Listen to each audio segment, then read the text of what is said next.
What's up, everyone? It's Chicks in the Office with Brienne Fran giving you that Friday energy on a Monday. Happy Monday, everybody. This is a super fun episode, as always, because it's the best show on earth. But the best show on earth, Chicks in the Office, is presented by Microsoft 365 Copilot. Before we get into today's topics and our wonderful interview, we need to talk about the thing that is keeping everyone's lives organized right now, and that is Microsoft 365 Copilot. That's right, because the world moves fast, your workday even faster, pitching products, drafting reports, analyzing data.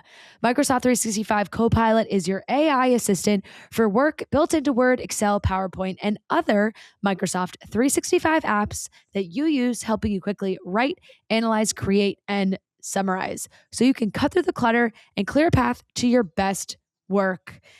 It's Monday, guys. So that means you're opening up your laptop, you're sitting at your desk, you're looking at all those emails, maybe a couple extra ones from the weekend, and Microsoft 365 Copilot has you covered to make sure you can cut through that clutter and really just get to your best work faster by just staying organized and really helping you throughout the day. That's exactly right, Fran. You can learn more at Microsoft.com/M365 Copilot.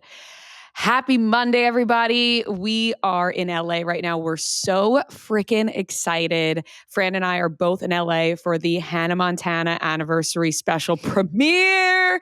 We're both in the same hotel right now, in separate hotel rooms recording. This was the best way to do this, but we're so excited. Red carpet premiere, the whole thing.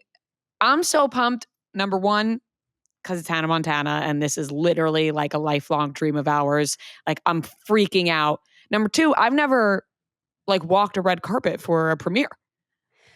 Right. You said that to me, which was shocking when you said that, but I guess that's true but you don't really count like the People's Choice Awards because that's...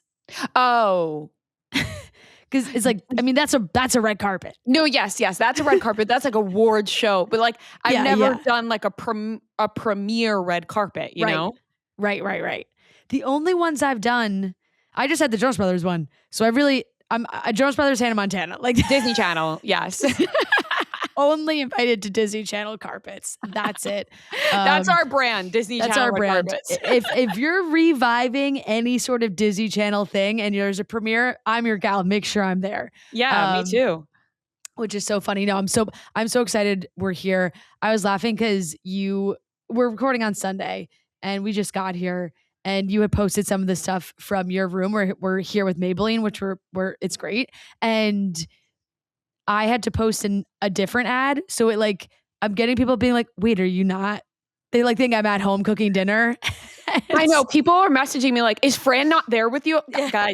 Guys, don't worry. She's here. I'm here. I'm here. At this point, we are basically never separated. We have spent so much time together, but we've been having a blast. Let me tell you, we definitely have, it's been a lot of fun. We've been doing some really fun stuff. We've been on the go. Mm-hmm. We had a little bit of some time at home the last few days. And like we said last week, we're headed to something really exciting. We were pumped about it. This is it. We're here for a couple days and then straight to Dallas for our live show. So we're very excited. Yes, we have our live show in Dallas. Jessi and Carl from Summer House are our Dallas guests. It's going to be so much fun. We can't wait for that. Can't wait to see you guys. If you're coming to the show, reminder, bring your signs. And we're so pumped for that as well. So yeah, it's been a ton of fun being on the road, a lot of exciting things. And I'm honestly just geeking out about this Hannah Montana stuff. I'm like, what's going to happen? And then we'll do a full recording after. That'll be on Wednesday's episode to detail what happened at the premiere. Is Miley going to show up? What's she going to be wearing? The whole thing. This is also kind of our first brand trip. Yeah, honestly. We've never really done this. We've never walked into the hotel room and the stuff's laid out on the bed and the Maybelline stickers on the mirror in the bathroom, and we're like, oh shit, we're here. Maybe it's Maybelline, baby. We've never had that, which is cool. I feel like I'm so excited. It's our first time. Me too. I'm like a little kid in a candy store right now, or honestly, kind of just a little girl like finding makeup for the first time. Like I'm Yes. touching everything. I'm trying everything. Oh my God, I made myself a little, ooh, wow, motorcycle going by. Can you guys hear that? Oh, no, it Vroom, wasn't too vroom. bad. Made myself espresso when I got in. Like, oh, Lovely. just happy to be here. But I cannot wait for this anniversary special. Like, what, is she going to pop out and sing to us again? Like, I don't know. I'm getting my hopes up. I've envisioned this whole thing where we run into Miley and she's like, girls, it was so good seeing you last time. You guys look so cute. Yeah. And then she like pops up and sings something. Like I've drummed up this entire thing in my head. We probably will not run into her. And I don't know if she's going to sing because we're watching the special, but Yeah. A girl can dream. A girl can dream while we're here. Absolutely. We're in LA, city of dreams, Miley did say recently in an interview, she said that she learned this from Dolly Parton, where she talks about things before they happen as if they're happening. Yes. And then That's they how kind she of just did have to this. happen. That's how she did this special. The So Hannah I'm kind of Montana just like, special. yeah, Miley's going to sing. Miley is going to sing at the anniversary special premiere, obviously. Now the pressure's on her to do so. Yeah. And you didn't see any of the spoilers because she did a big interview with Variety? Yes, Variety. And they really included a lot of what is in this special. I saw it all. So I purposely closed my eyes and didn't look or watch because which is great. So you don't know about some of the surprises that are in the special, which is exciting because I had it spoiled for me and I didn't really have a choice. I didn't go looking for it. It was just in my face in a tweet. It was just right there. The thing, sorry, excuse me. The spoiler was in the tweet. Oh shit. Yeah. Okay. Well, don't tell me. No, I haven't. I'm going in blind and purposely I did that so that it can all be like a fun surprise. But yeah, we're so excited. And yeah, we had some time at home. I had my friend Fiona's baby shower on Saturday and it was so freaking cute. I'm so happy for them. So that was really nice. And then we were back on the road. Exactly. I had a couple days at home and back on the flight to LA, which we're traveling a lot and I know a lot of people are feeling this. I could not be more locked in to looking up airports, social media, like what's TSA, what's the TSA situation, looking up wait times. Because if you're looking on TikTok, it seems to be a disaster everywhere. Granted, showing up at whatever time we did a Sunday morning at JFK, was totally fine. We were there quite early, but that was totally fine because we had some breakfast. I'm so nervous now for traveling everywhere else because we have to continue going to shows. I'm worried about these guys. I'm worried about these guys traveling to Dallas without us. We're not there to watch them. I was going to ask, like, what time do I have to get to the airport on Wednesday, or Tuesday? Exactly. I knew he was going to ask us what time we need to get to the airport. I saw today, like, a video of LaGuardia where the line was, like, in the parking lot. And the problem is you guys are flying early in the morning, right? Or late? No, we're flying late. Late. I think that I don't know. I'm talking out of my ass, to be honest. That might be better because allegedly it is the worst in the early morning hours. Well, now I'm seeing people saying that because this is all becoming a whole thing on the internet, it's actually causing the lines to be longer because now people show up earlier for like when they're showing up so early that they're getting in line with people that are not.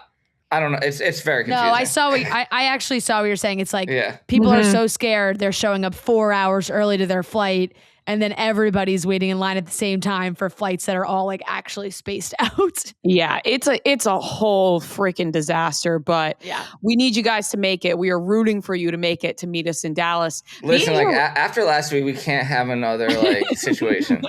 No, like, let it just smooth sailing. Let it just be smooth. Every time now it's like, hey, Dave, we're stuck again. It's like, this is seeming to be suspicious. So crazy, but we just can't find a flight. But it's honestly weird being here without you guys. I'm not gonna lie. So we're excited to reunite in Dallas. Yeah, we'll see you in Dallas. Yeah, hopefully you make it. I hope so too. Yep. just keep us posted. You'll be good. What did you do anything this weekend, Noah? Just kept my this is the concert week of Noah. Yeah, I was gonna ask for the update on the concert week. So yeah, I'm 4 in. 4 concerts in 1 week. 4 concerts in 1 week, and we got 2 next week. Whoa! More next week? On the weekend? When do you have the time? When do you have the time? Next Friday and Saturday. And listen, if we didn't have our own show on Wednesday, you'd catch me at Tedeschi on Wednesday too. And by the way, Trent, he's fully bought in because I was only going on Friday next week. But like I'm going by myself on Friday. It's Tedeschi again? They're doing 10 nights at the Beacon. But Trent, after these shows, we're going next Saturday again too together. Oh my God. He's fully bought in. It's just they're the greatest band on earth. There's not much else to say.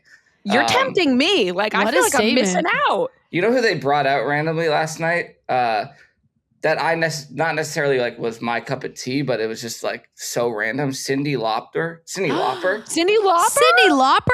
Yeah. She came out and sang a song. Cool. That's awesome. Yeah, they brought out a lot of people. Honestly, like she was the biggest name, but in that world, she's a mega No, I star. know what girls just want to have fun. I looked it up while she was out there because I'm like, wait, what? Oh like, what does she do? my God! Uh, You went to Google Cyndi Lauper when she came out? I knew the name. I just was like, what are her songs? That's the only song that I recognized when I looked her up. But she's an icon.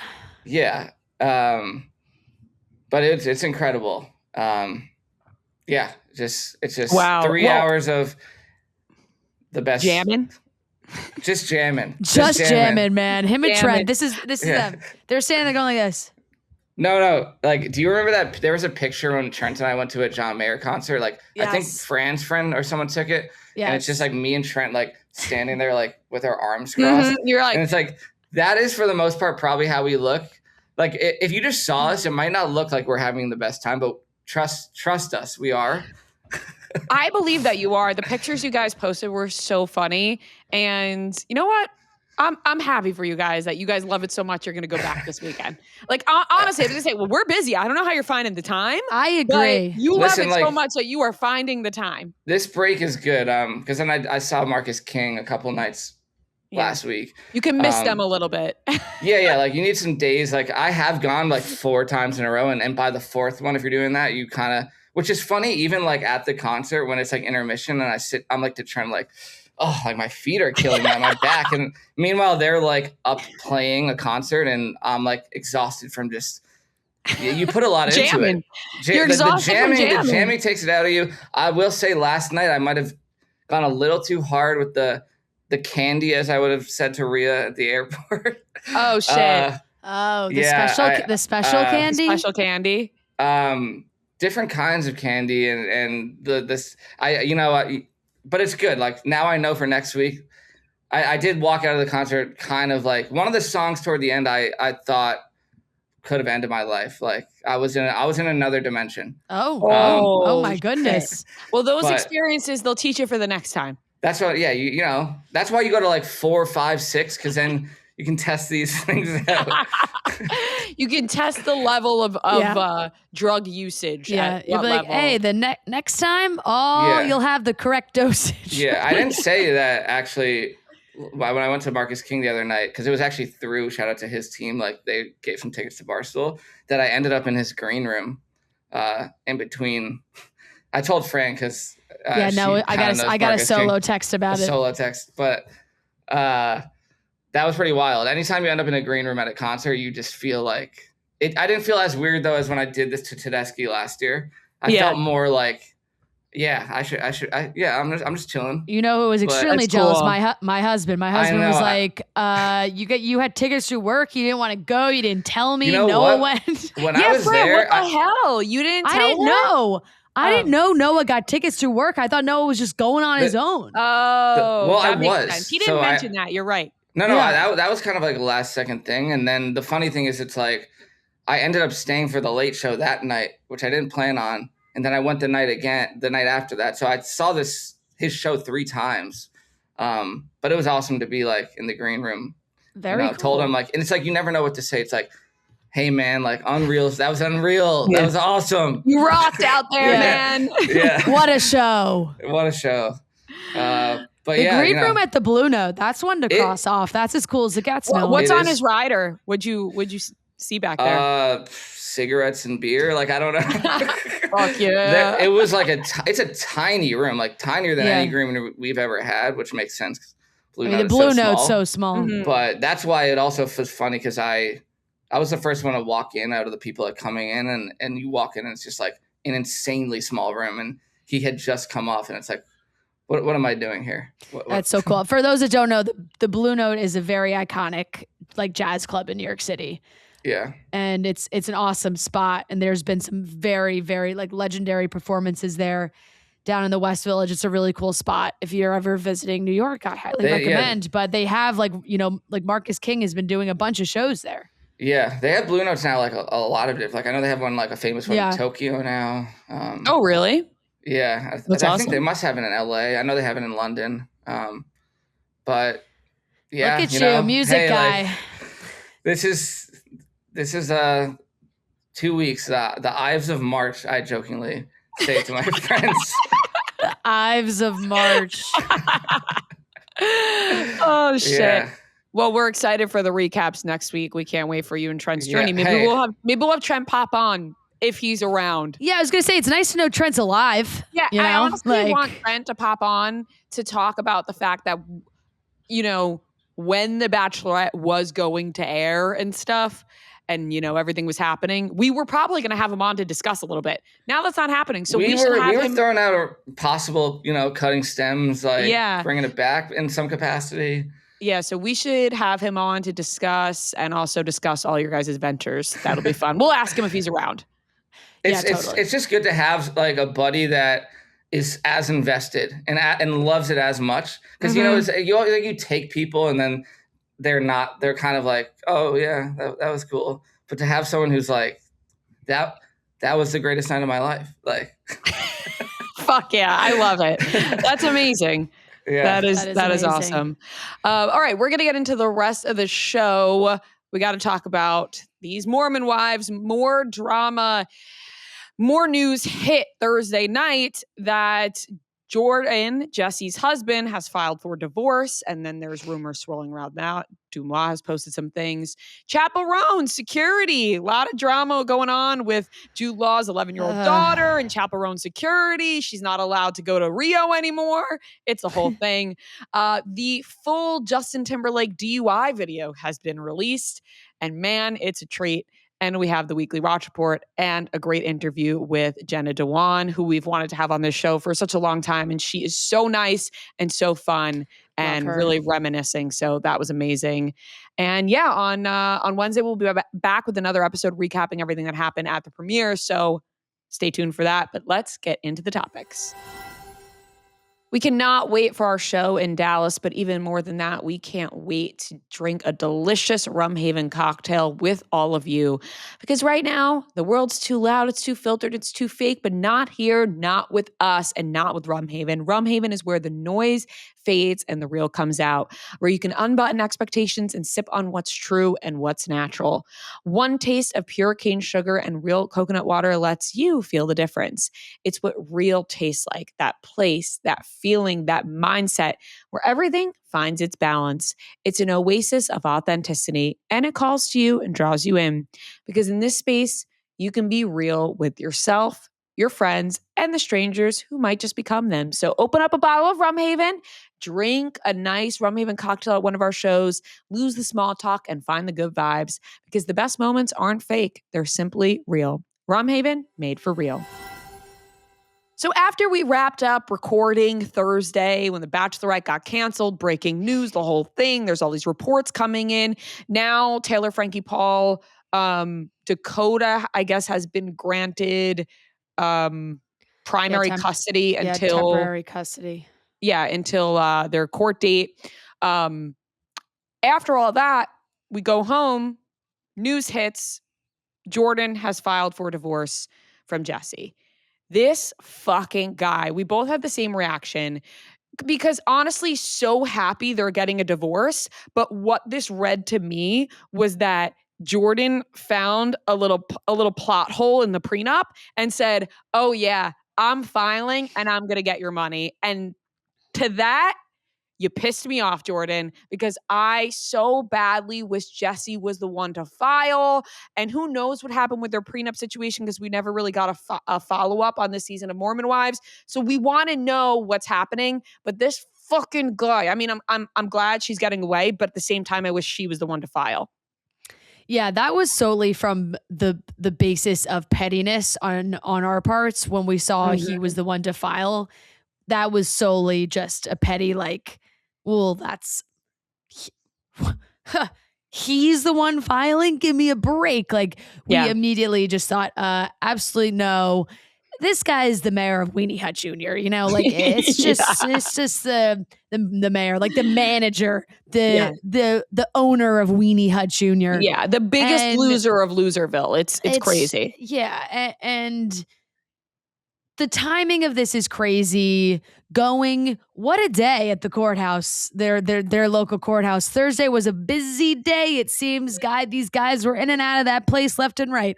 Salt Lake City was stacked that day. Yeah, and Jordan just jumped into the chaos, filed for divorce. It almost seemed like well, I'm going to file before you file. Like it was a race to who's going to get it done, because the rumor is that Jessi was out in LA to record Call Her Daddy. That was the rumor. That was on Dumois.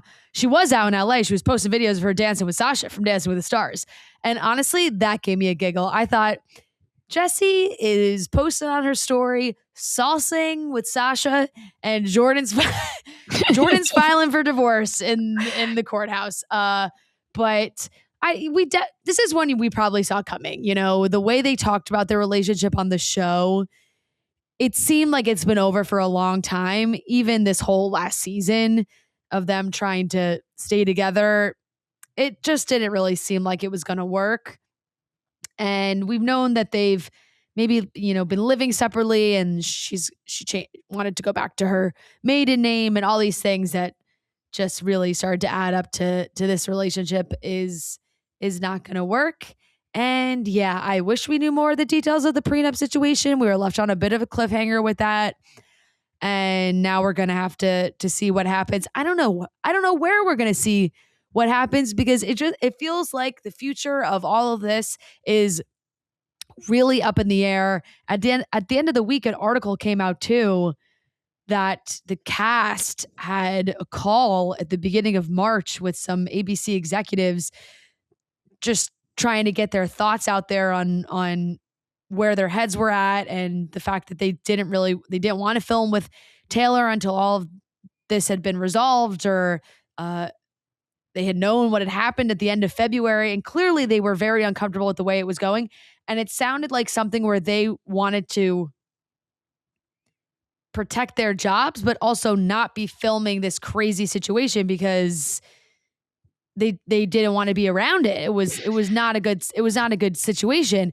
But at the same time, it's like, they know that they really film every little part of their lives. And now if they're on a break, all these things are not filming. What does that mean for the show? And everything just really seems up in the air. Yeah, the article that came out with the ABC execs Zoom call was so insane. It was kind of just like we don't want to know what's happening. We don't want to see what's happening. And it seemed like the cast members were like, hey, no, like we want to bring attention to this. It seems like even like the cast had found out a lot more, and the women on the show, and found out more than what they even knew about what was happening as well.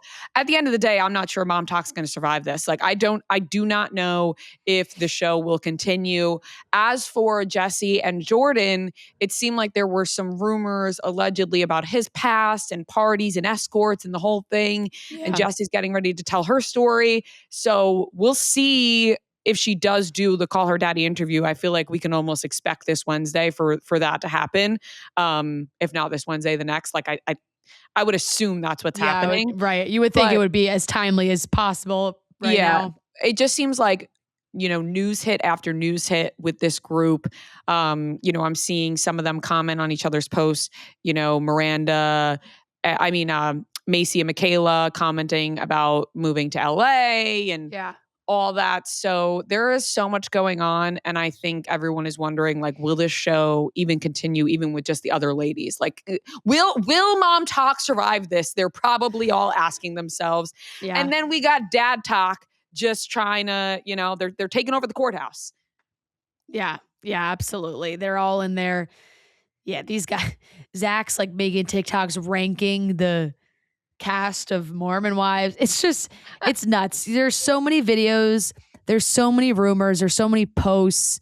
It's really hard to keep up with. It really dominated our feeds all of last week and still into this week of who's answering what DM and who's posting what and who's saying this. And there was allegedly someone that had DM'd a long message to Jace, sort of saying that they should be standing with Taylor and Mom Talk. And he had pretty much outright answered, like, I'm not going to support any sort of child abuse. And the response, I'm going to, I don't have it in front of me, so I don't know exactly. But the response was like, you all knew about this 2023 incident. And he was like, well, we've come to learn more. So that's fairly ominous as well, that we don't know the details of and really what else was said there. But it's just dominating everybody's feed. It's like every other post I feel like I'm seeing, I sent this message, or someone posted this, or someone said that, and talking about it and how everyone feels about it. And I was getting crazy theories on TikTok that I almost was in the comments like, guys, come on. People were making videos going mega viral being like, my theory is they never even filmed this season of The Bachelorette. Like, I was like, guys, like, I'm not, we're going too far in the conspiracy here.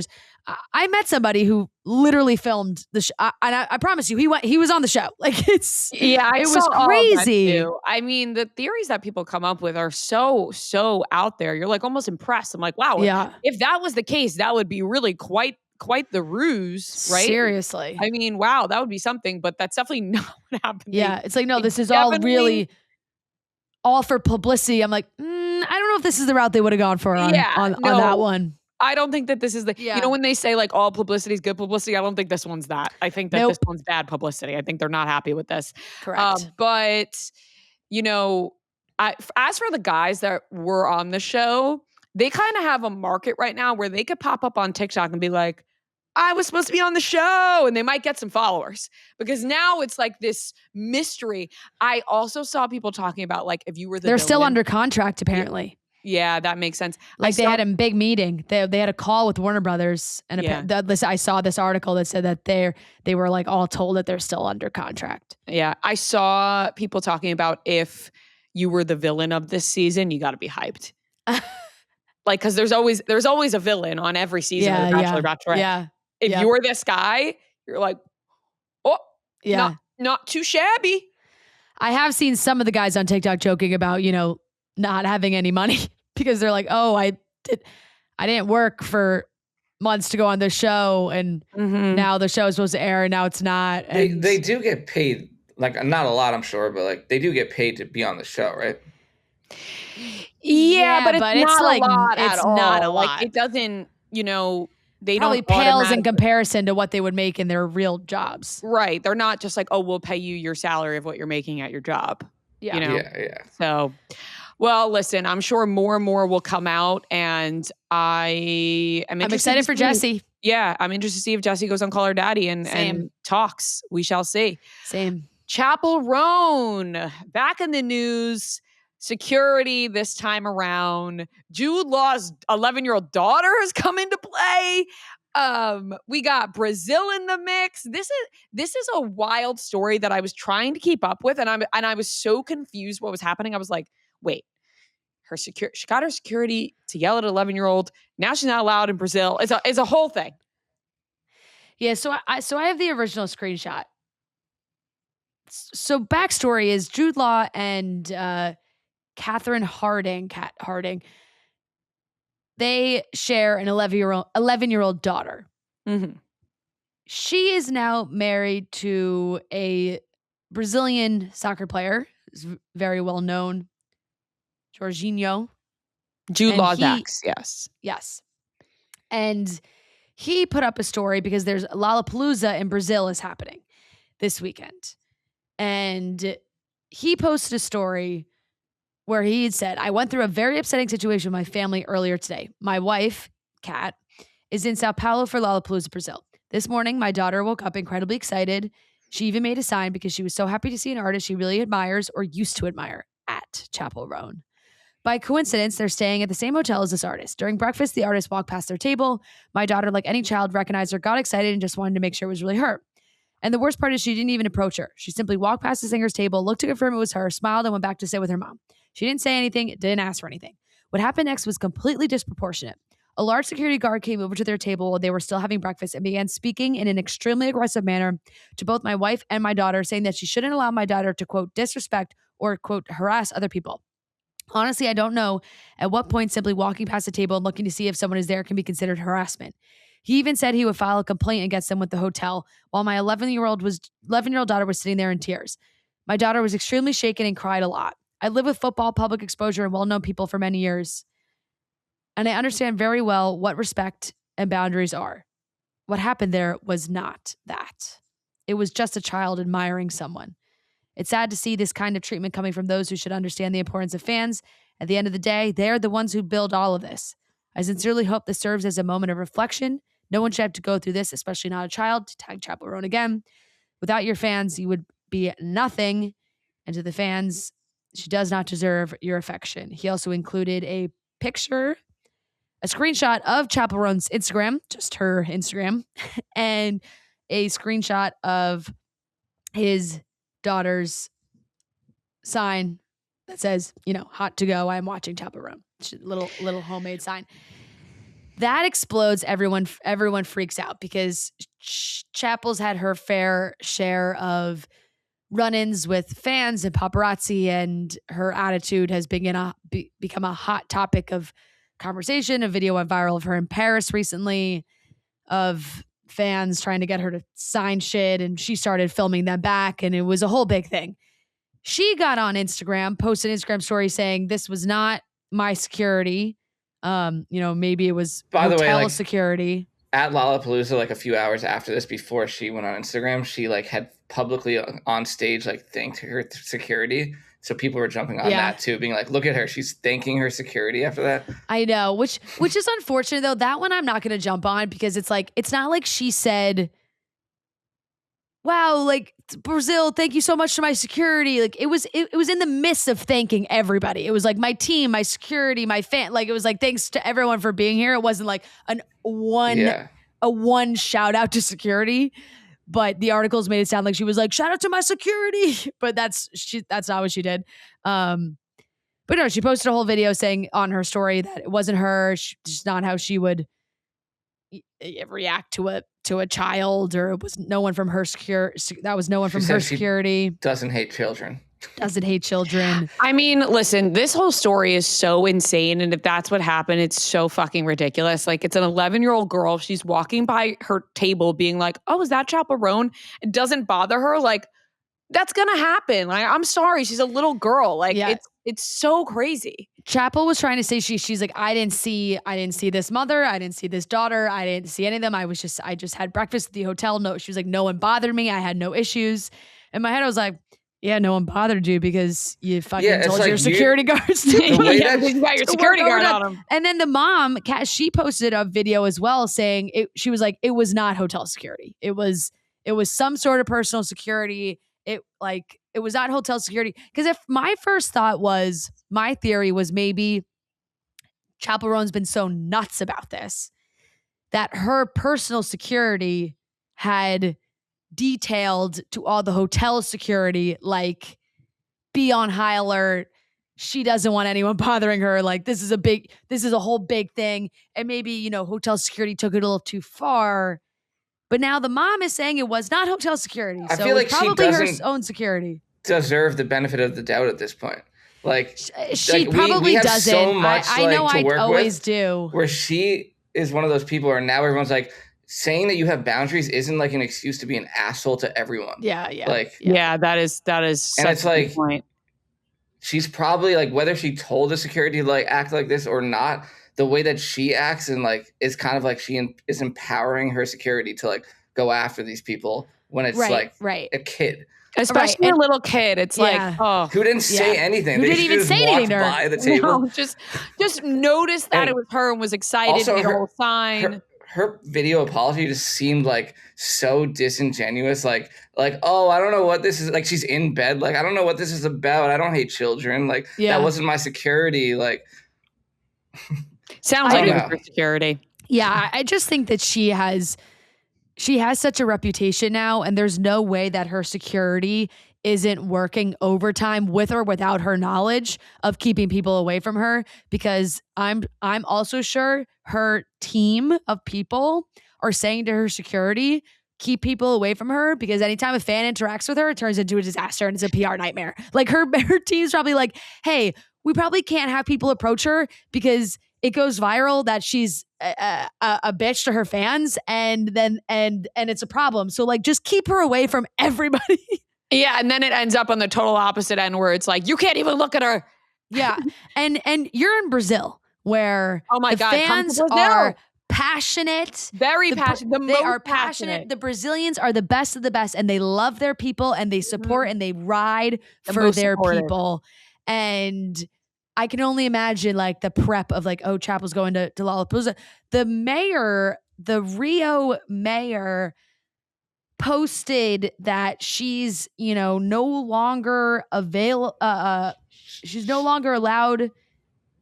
She can never perform at like that festival. She can never perform at she can never perform at the Lollapalooza in Brazil anymore. This is what they said. This is what he said.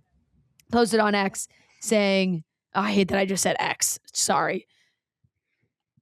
I mean that as long as I'm in charge of our city, this young lady, Chappell Roan, will never perform at Todo Mundo no Rio. I doubt Shakira would do that. You know what's? It's so funny because like an artist, celebrity, they work their whole lives for that moment for somebody to say, come to Brazil. And now it's, don't come to Brazil. People were like, if you piss off the Brazil. If you get slapped with a don't come to Brazil, you got to be worried. You got to be worried about your career after that. Yeah. Yeah. You know 100%. You made it when Brazil loves you. 100%. You really don't want to mess with Brazil. No, you do not. And having this happen there is not good. Yeah, Noah's right. Like, it was she's laying in bed. She's like, I don't know. I didn't see that. I didn't see a mom. I didn't see a kid. I just had my breakfast. I don't think this wasn't my security. So I was like, look, she didn't even know the daughter came back. The daughter came back to the table and wasn't even sure if it was her, because we're so used to seeing the makeup, the outfits, the performer Chappell Roan. And without all that, I think the little girl was like, oh, I think it's her, but I'm not sure, but just didn't even do anything at all. So just another PR nightmare for her. And it's hard out here for the fans that love her and want to defend her. And you see it, it's like, oh, she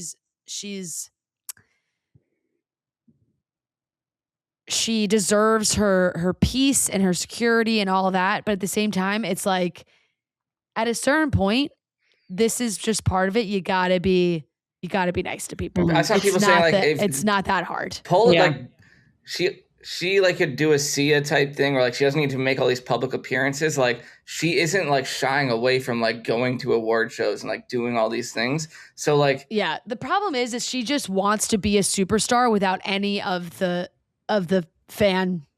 So she wants to be a superstar with a performer without the celebrity that's attached to it. And she's always going to struggle. Like there's always going to be a struggle with that. She can't be performing arenas and then not expect fans to be waiting outside for her to sign things and get mad if she blows past them. Like it's part of the industry, and she does not want it. I actually, in that Variety article, I think it was Miley saying that when sort of this started with Chappell, that she had reached out to her to sort of talk to her about the balance of being an artist and dealing with the fame, because Miley has done a pretty good job of figuring out how to still be the superstar that she is, but keeping a lot of her life private still. And there seems to be a disconnect for Chappell. Yeah, at some point you just come across like a huge asshole. But she just like might be a huge asshole. Like, have you thought about that? Like, she just might be an asshole. Could be the case. Could very well be the case. Because like people like Harry Styles are like, I've seen videos of them where they're like, hey, do you mind? Like, I'm like, it's like I'm just trying to like walk around, and they do it in like a normal, nice way. You don't always have to like attack like a fan just like coming up to you. Yeah. Speaking of PR nightmare, Justin Timberlake's video of his arrest was released. Yeah. And my goodness gracious, is it funnier than we ever thought it could be? He gets pulled over and he's asked, like, what are you doing in town? And this man just couldn't find it in himself to be like, I'm a singer. I'm a musician. He hit I'm on a world tour. The cop's like, what does that mean? What world tour? And Justin's like, it's really hard to explain. It's like, it's actually quite simple. You're a singer. Oh, I'm a singer. I'm a musician. I'm performing. But he kept muttering like, he's like, the world tour, the tour. The world, it's the world tour. Yeah. Obviously, it's the world tour. And then before he finally is like, I'm Justin Timberlake. I'm Justin Timberlake. Like he said, like, I'm Ron Burgundy. Yeah. I'm Justin Timberlake. And the cop was like, cop was like, let me see some ID. Yeah, the cop's like, wait, you're Justin Timberlake? Let me see your license. Yeah. Obviously, the cop has heard the name Justin Timberlake before. It's not like, oh, he didn't know Justin Timberlake, but he's looking at Justin Timberlake. You're Justin Timberlake?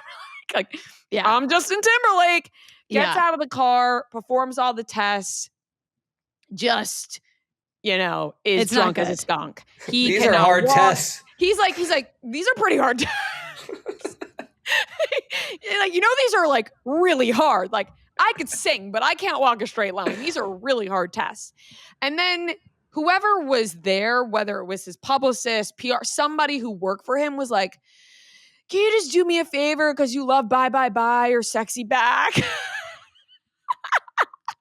Which is so fucking funny. And I have to say, Sexy Back is truly one of my favorite songs of all time. But you're hitting the cop with like, you gotta love Sexy Back. No, come on. Let him slide. He gets booked. They throw him in the slammer. He's cracking jokes as he's filling out his information. They have him under white. He looks back. He's like, white? And then he's like, I'm just kidding. Like, he is like fully under the influence, cracking all these jokes. They throw him in the cell. They're like, you're going to be sleeping here. He's like, in here? I'm going to be sleeping in here? They're like, we got blankets for you. You can make calls. The video it's so funny, but also so insane. Like, when we can see the entirety of this video, I'm like, how do we get to see all of this? Yeah, it is crazy. It did almost feel like he thought he was being punked or something the whole time. And he's like, didn't think it was real, the way that he was talking to some of these cops. And his team, they didn't want this coming out. They said it was gonna do irreparable harm and damage to him and his reputation. And to that, I'm like, well, maybe don't fucking drink and drive, guy. Like, I know everyone's talking about the video and we're laughing about the video, but the video only happened because this idiot was drunk driving. So I'm like, you deserve to be punished for this, and you're like laughing it up, making jokes. It's insane. It's crazy. There is actually nothing that gets me more worked up or grinds my gear more than drunk driving. I fucking hate it. I don't know why anybody does it. It's like, not especially now, always, but like, there's Uber, Lyfts. Yeah. You're fucking, like you said, you're Justin Timberlake. You can get home. So the fact that you're drunk driving is so inexcusable. I do not care. It's so fucking insane. But them being like, please, for the love of God, because you love Sexy Back, do not release this. Do not book him. It's like, it did ruin the world tour. Like, also, did he not, when this came out, is this going to ruin the world tour? It ruined the world tour, and his idiot ass was drunk driving. So, didn't he make a statement like after he had been arrested, like and he kind of still tried to make it seem like he only had like a drink or two. He's like, even if it's, I don't know why, I might be wrong, but I feel like he did, where he still tried to frame it in a way of like, I only had a drink, but even that's not right. But it's like, clearly he was just fucked up. Yeah. There is no way. I mean, it is so clear how fucked up he is. He cannot even stand. Like the line test was impossible to him. One, he could not comprehend when to start, when to stop, how many steps. You failed the test. That's why he got. Why he got put in the slammer. By the way, these tests are really hard. It's like, no, they're really not. They're only hard if you're drunk. They're hard if you're drunk, and you're drunk. If you're an asshole who's drunk driving. So, and it was just so like really just unattractive. Just seeing him like sort of like slur his words, and the him making a joke about his race being white on the sheet was just what? Like, is that a joke that he makes often? That he, I was like, and you're making that joke to cops in Sag Harbor? Like, I like the fact, like, I mean, I can't believe he was sitting there being like, I'm gonna make this joke right now. And he's talking to the cops like, you guys are really giving me like the whole thing. And the cops are like, yeah, we're treating you just like we would treat anybody else. We appreciate your cooperation. Like we got to go through everything that we would do. He's like, yeah, I mean, you guys are really just making me do all this stuff. It's like, yeah, we are. They treated him like they should after seeing he was drunk driving. Like he wanted the special treatment all because of bye. Ain't gonna happen, buddy.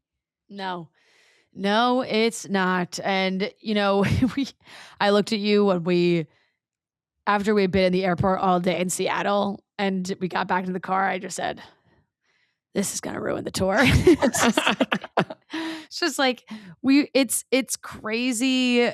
It's crazy to see it all in this way where they do release this footage to the world, and it was a full play-by-play. There's no way he can deny not being drunk, not clearly being under the influence while driving, and that's just, it's really as inexcusable as it gets. For sure.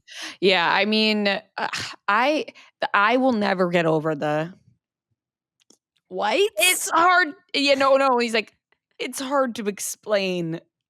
I'm Justin Timberlake. Like, I know. And just it's say like, you're a fucking singer or a musician. What was so hard about that? He's like, I'm on a world tour.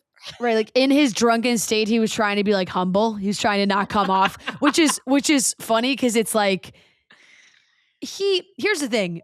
It could have gone either way, and you would make fun of him for both ways. It's like, oh, he's trying to be like, I'm on a world tour, instead of just being like, I'm Justin Timberlake. But if he was arrested and he was an asshole to the cops and he was like, I'm fucking Justin Timberlake, you're gonna arrest me? Like, I'm on a world tour, I'm Justin Timberlake, you don't know who I am?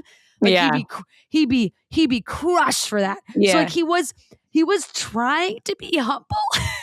and then he goes like, with a world tour? Yeah, like he's like, I'm Justin Timberlake. And it's bad when you're like, I'm Justin Timberlake, and you're in a state where the cops like, I'm going to have to see some ID because you're not looking like Justin Timberlake right now. So insane. Reminds me of when Zach Bryan got arrested and was like, I'm a 27-year-old kid. Yeah, exactly. Yeah. Like you're like, you sound so stupid. Yeah. And you're getting caught with your pants pulled down. Like you're driving drunk like a fucking idiot.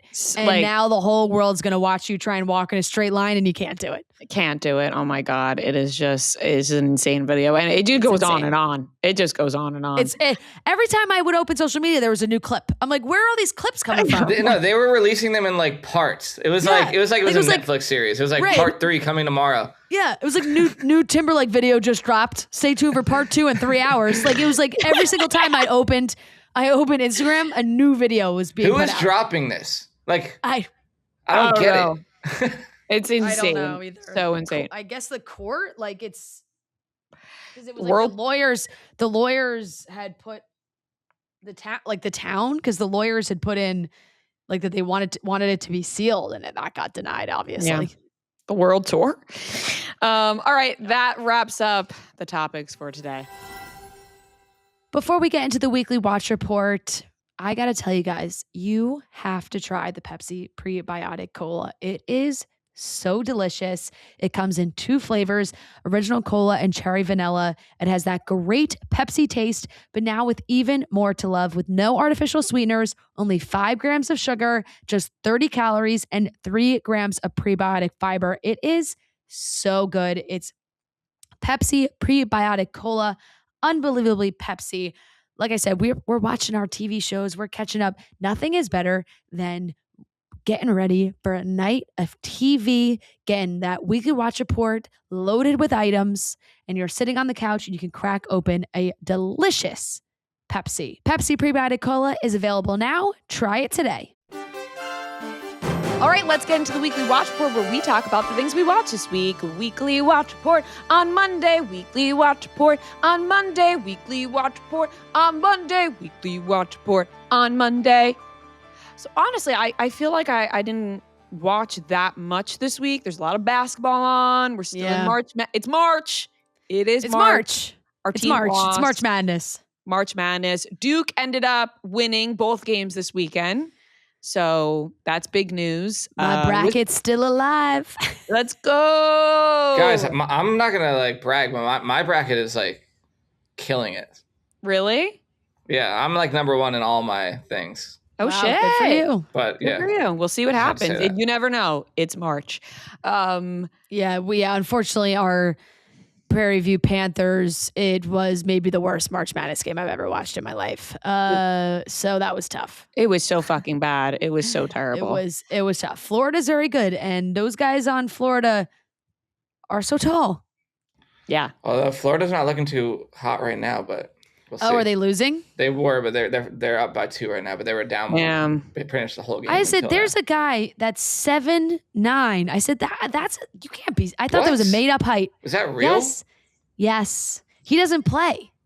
He's he's on the bench. He played in the last game. That was a whole big thing that he played. It almost feels illegal to be that tall on a team. I feel like there should be a height cap. You're touching the rim. They showed him dunk. He barely had to jump. Just has to go on his tippy toes. Pretty much. Yeah, that's insane. That is insane. All right, let's get into the things that we watched. Survivor talked about it on Friday's episode. I'm going to give that episode, I'll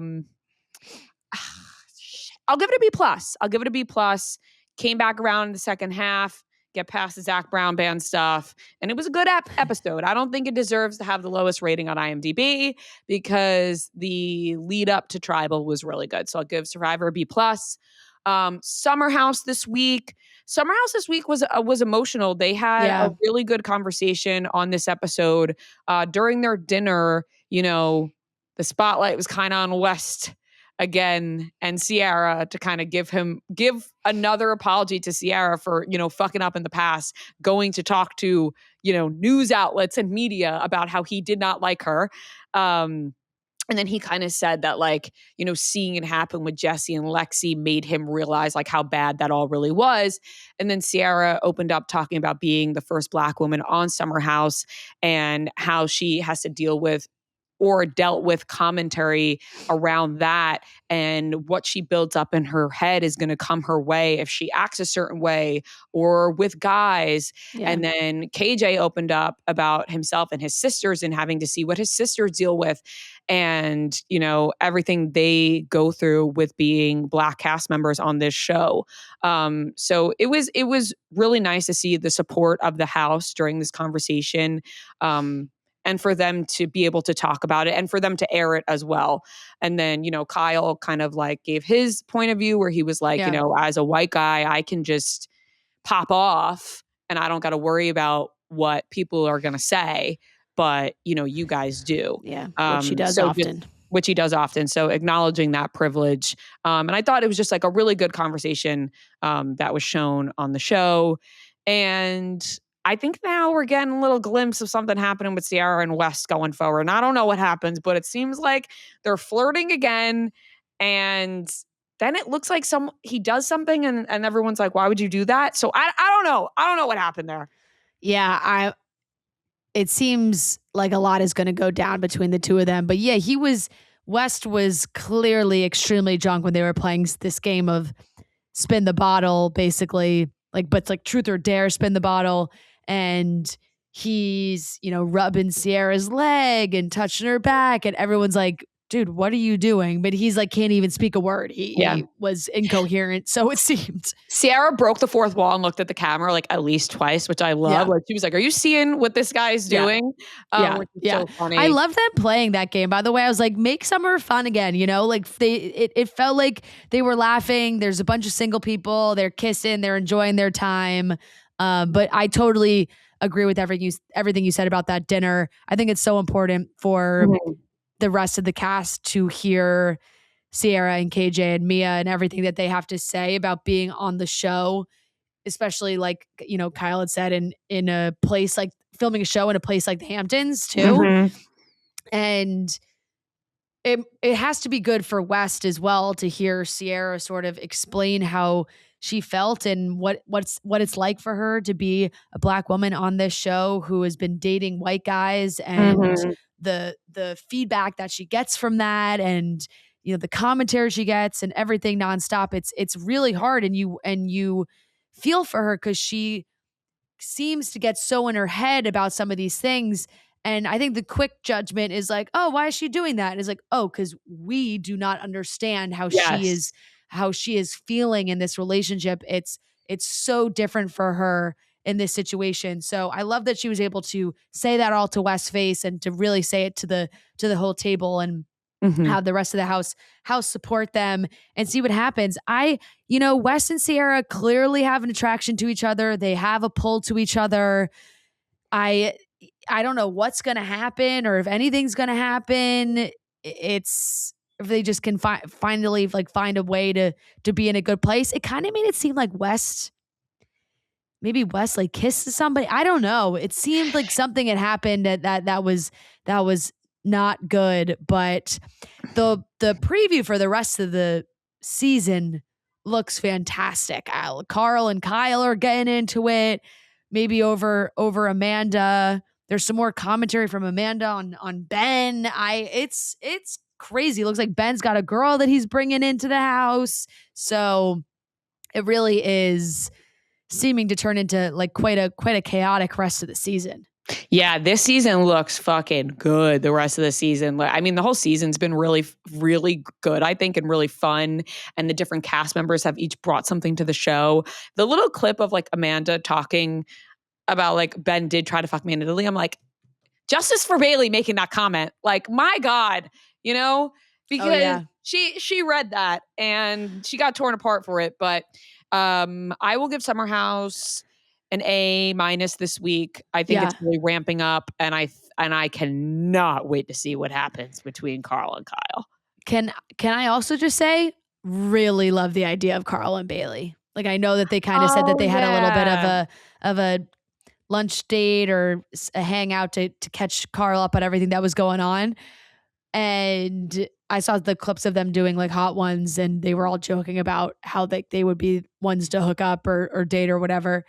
And Lindsay's like, make out. I'm like, Lindsay, it's just, but I really do think they'd be so cute. I feel like they have the same energy. I think they would be cute too. That would be cute. Yeah. And KJ and Dara are cute. Yeah, they're adorable. They're currently dating. Going strong. Good for them. They are in love. And he was on Watch What Happens Live and gushing over each other. So that was really cute. Moving on to Southern Charm. I mean, oh my God. These people, It's a tough reunion. Tough part one of the reunion for the guys. What a tough showing for Craig. My goodness. It was not good. My goodness. I mean, and then, I don't understand.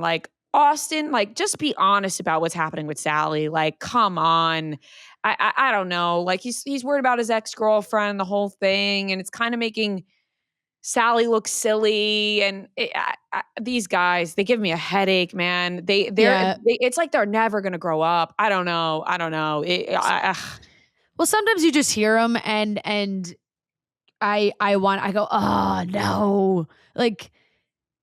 I think Austin gets defensive because in his mind, it seems he thinks everyone's pushing him and Sally to be together, or Sally's pushing it or whatever.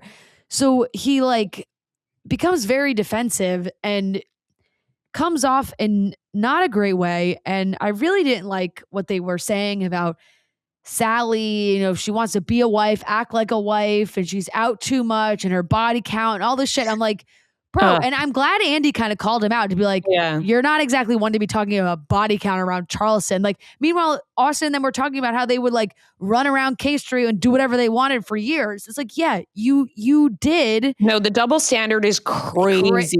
It's crazy. I'm like, so Sally, who is single, needs to be sitting at home crocheting and cleaning the kitchen so that she can become a wife. Like, give me a break. She's having fun. She goes out, and they're like, she's out all nights, and it's like, so what? Yeah, I also don't understand like this, like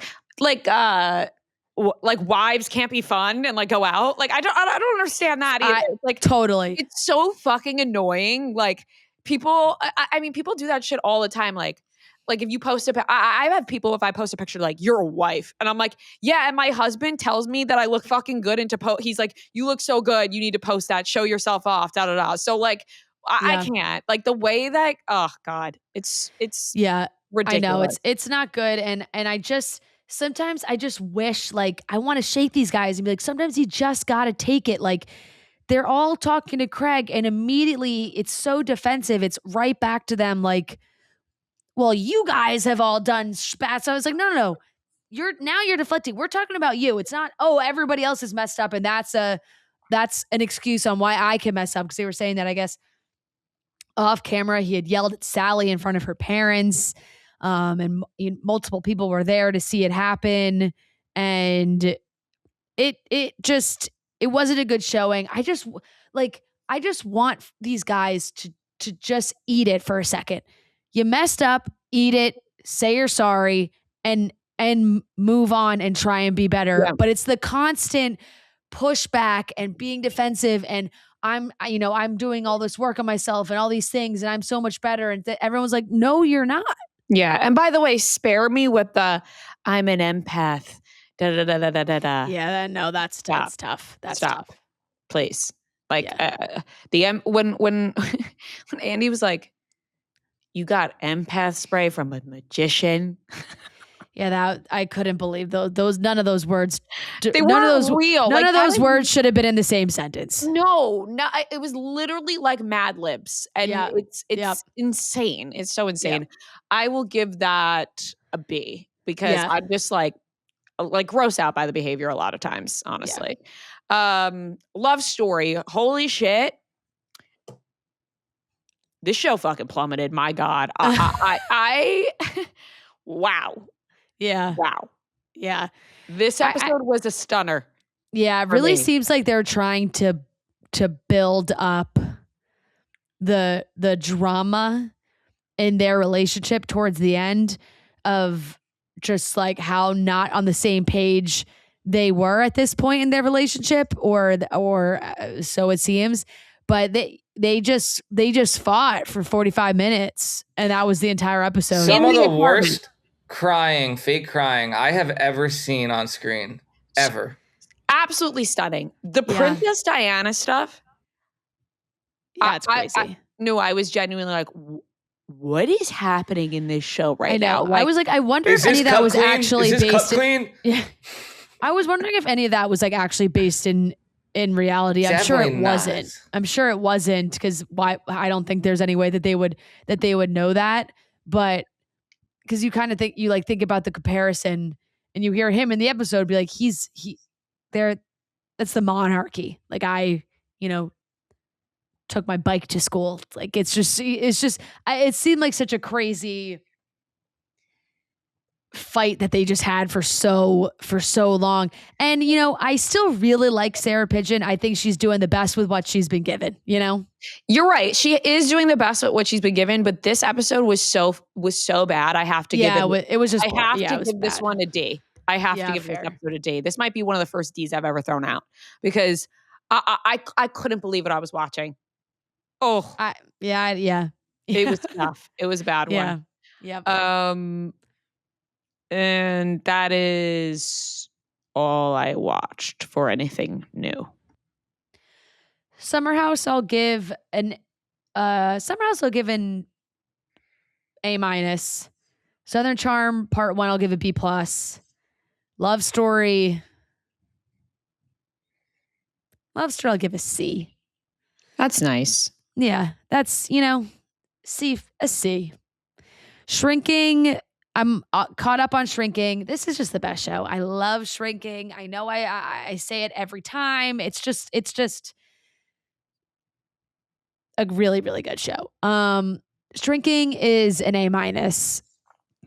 There's a budding romance between Jason Segel's character and Kobe Smulders, from How I Met Your Mother, Robin, which is kind of crazy because, of course, in How I Met Your Mother, there was never any crossover between the two of them romantically. But now in this, there is.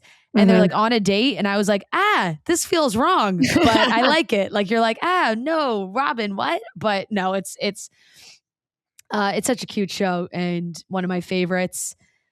On the plane, I caught up on all the Chicagos. So I'm up to date. I did notice that. Caught up on all the Chicagos. Fire and Med, I'll give a B. PD's like a C+. PD's just been falling off for me. I don't know what it is. I just haven't been as invested. And I think like having Haley and Jay back for the crossover reminded me of how much I loved it when they were on it, and now they're gone. So that was like, now that they're gone again, I'm like, they're gone again. But some good stuff with Paxton Hall Yoshida's character on Chicago Med. He's a little background, Rhea. He plays a pediatrician. He's a pediatric doctor in the emergency room, who also was a child star acting on television. He was like on the equivalent of like a Nickelodeon show. Like it was called Nick of Time. And it was him. And now he's got himself in quite the dilemma because he's got a sick dad and he may have to do a reboot to help support his dad. Oh, wow. That's actually a good plot. Yeah. I like that. So that's happening right now. I almost actually started to cry. I held it together because I didn't want you to see me crying at Chicago Med. I would never judge. Why would I would never judge somebody crying at a television show. No, I know, but it wasn't even you. It was just like everybody. Like I was like, everybody around me is like, I don't need to be crying on the plane to Chicago Med. There's one story. It's like this adorable married couple. The husband was terminally ill, basically fighting for his life to stay alive till the birth of his daughter. And he's like making all these videos for her, and the baby's finally born. And I was like, I'm gonna sob in my seat. I held it together. Yeah. This episode is sponsored by BetterHelp. I think there's tons of times you get stressed out. There's pressures in life, maybe a little bit of burnout, where things are starting to pile up and you're not sure how to handle it. Well, therapy is so great for that, and being able to talk it out and talk through all those things. It can be challenging to make time for therapy. BetterHelp makes scheduling and attending your weekly sessions easy because it's all online. You can do phone, video, or message chat according to your schedule. With over 30,000 therapists, BetterHelp is the world's largest online therapy platform, having served over 6 million people globally. And it works, with an average rating of 4.9 out of 5 for a live session based on over 1.7 million client reviews. If your therapist isn't the right fit, you can switch anytime, easily and at no extra cost. Prioritize your well-being with BetterHelp. Visit BetterHelp.com/office to get 10% off your first month. That's BetterHelp, HELP.com/office. The Pitt, I'm all caught up. Very good. This was a really good episode. The Pitt's just an A. I don't know if I graded the 10 last week because I think I was behind. But I watched 10 and 11. And this last one, they always leave you on kind of a cliffhanger. I'm really into the drama with Langdon, and I wish I remembered all their names more. Who are you like? Whose side are you on right now, Langdon or Santos? I understand Santos's frustration. It's hard to pick a side because I get where she's coming from, but at the same time, it's like, if Langdon has done the work and is trying to be better, is that is that okay? Or do I fall on the side with Santos where it's like, you're stealing drugs from the hospital. You actually shouldn't be a doctor. Yeah. Anymore. Like that's, I kind of I think agree that's with her. final straw. You shouldn't be a doctor anymore, which I totally see that. Yeah. And I think a lot of people are saying that apology he gave wasn't really like the greatest apology. Yeah. That's super fair. But I mean that that storyline with the kid in the car was really sad. It's interesting to see what's going on with God, I literally don't know any of their names. It's so bad. It's like I watch and I'm like, but it's what are you know what I'm talking about? Who? Her and her sister. Her sister has a boyfriend and she's feeling Bryan left Cranston's out. Daughter. Yes. Yeah. And I feel for her. She's having a tough season. She's got the deposition. She's getting put under this. She's dealing with her sister. She's clearly in a tough spot right now as well. And talk about timely. The Pitt does it extremely well. They had a situation where a woman was detained by ICE officers and had hurt her shoulder in some way and was taken into the hospital by these two officers. One who, completely covers his face the whole time he's in the hospital, and workers are leaving the hospital because they're nervous, and people are leaving their waiting room because they're nervous. And Robbie's trying to deal with keeping the ER running when they are in there and scaring everybody. And this woman who is just like, I just want to tell my daughter where I am. And they run off, they take her, and one of the other guys, the nurses, gets arrested because he tries to jump in and defend her. So I just, once again, I think the Pitt does it so extremely well. It's so timely, and it's really feels like present day real life. So that's an A for sure. It's really, really good. And I kind of think that's all I want. I watched the episode 1 of Southern Hospitality, the new season. I have to catch up. I'm excited to watch. I loved last season of Southern Hospitality. So I'm excited for this one. Episode 1, I still was like, okay, Emmy, you're as deranged as always. Like it's just a really, the lying and the shit that these guys have been pulling on each other on this show. It really is crazy after the last season's reunion, which was such a shit show. And I'm pretty sure that's it. I have to catch up on Grey's Anatomy. I saw I didn't see a spoiler. I saw a post that was like, Grey's Anatomy killed somebody off. I don't know who. I almost clicked, but then I was like, I'll watch the episode to find out. But that is everything I watched. You definitely forgot Paradise. Oh shit, I did forget Paradise. Thank you, Noah. The Monday drops really hard for me with Weekly Watch Report. Like by the time it's a whole new Monday's coming around, I watched the episode a week ago. Finally, that's all I'm going to say. Finally, Xavier's looking his wife in the face. I don't know what happened. I don't know what's going on. Seems like she's okay, but Gary was pulling some shady shit, and we knew it. We knew it was happening. We knew Gary was pulling that shady shit. But also, like, what was his goal? I don't know. When he blew up that bomb, like, just kill everyone there? Well, here's the thing. I'm thinking, like, is he is... It almost feels like he was trying to kidnap her back. Like, it was like Terry's fine. But then he should have let her bring her back. Like, Terry left with the group, I think, like, on purpose. Yeah, I don't really understand what his plan was, because whether he... Like, the bomb wasn't his idea from the start, so it's like he didn't know that could have been a thing. And then, like, he blew him up. Right, which is why maybe Gary wanted to just, like, kill a lot of these people and snag Terry. He could never have let Xavier talk to his wife, because she would immediately tell him this guy's a freak. Yeah, it was a bad plan all around. It was not well thought out, and it didn't work for Gary. It did not work at all. This is like my favorite show on TV, though. It is so good. Noah, you know what I saw? I was blown away. You know Steve from Full House?